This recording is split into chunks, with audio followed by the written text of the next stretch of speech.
Master Jet ask lang po, ang cash allowance na ibinibigay po ba kasabay ng bonus ay iba po ba sa PEI? Last po, may SRI po ba this year? Usually po, anong man po natatanggap? Salamat po sa tugon. Unang-una ay hindi po cash allowance, no, yung binibigay kasabay ng year-end bonus. Yun po ay tinatawag na cash gift.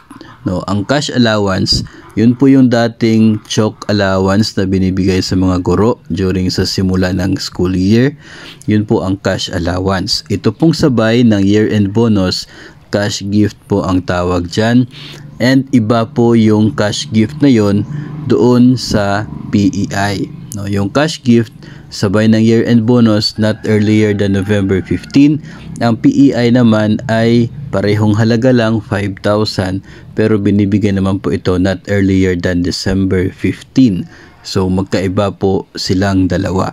Iba si cash gift, iba naman si PEI. So kahit po nakatanggap tayo ngayong November 15, may aabangan pa rin po tayo pagdating sa December 15 na siya naman pong PEI.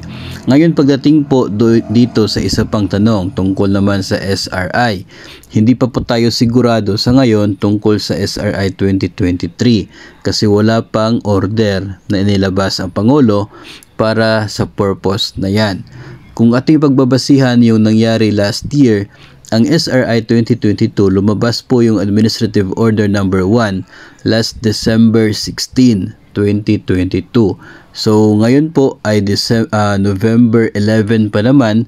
So medyo malayo pa siya compared mo doon sa release ng order last year. No, so December po inilalabas ng Pangulo yung order para sa SRI if ever meron man. Base po sa mga nagdaang taon. December po yun inilalabas. Tapos yung pagbigay sa SRI ay nakadepende na po sa inyo pong ahensya. May mga agencies na especially kapag maliliit lamang na ahensya at madali lamang makuha yung savings nila ay pwede sila makapag-release agad. Pero kung napakalaking agency ay kinakailangan pa na i-combine together yung savings ng iba't ibang offices nito, pwedeng nasa katapusan ng taon o kaya ay aabutin sa first part ng susunod na taon. So katulad po nangyari sa DepEd noong nagdaang taon 2022 na SRI, huling bahagi ng December ibinigay yung unang bahagi ng SRI, tapos yung natira naman ay ibinigay doon sa first week naman ng January. So depende na po yun sa agency kasi yung magdepende din po sila sa funding source ng SRI. Kung manggagaling pa rin sa savings, then medyo disadvantage siya para sa malaking agencies kasi it takes time to accumulate all of the savings from different offices kapag malaki po yung ahensya. Kaya depende po yun, no, sa pag-process po nila. But definitely, December po talaga binibigay yung SRI if ever na mayroon po.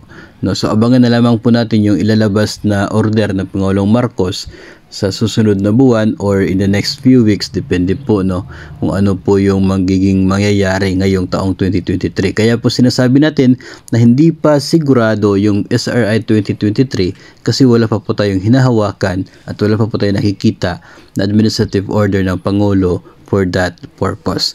Yung last year, December 16 po, lumabas yung order, kaya siguro as of now ay medyo maaga pa for that order for SRI. Hihintayin po natin at abangan po natin baka by this year ay maagang maglabas ng order ang Pangulo para mas maaga po na makapag-process ang iba't ibang government agencies.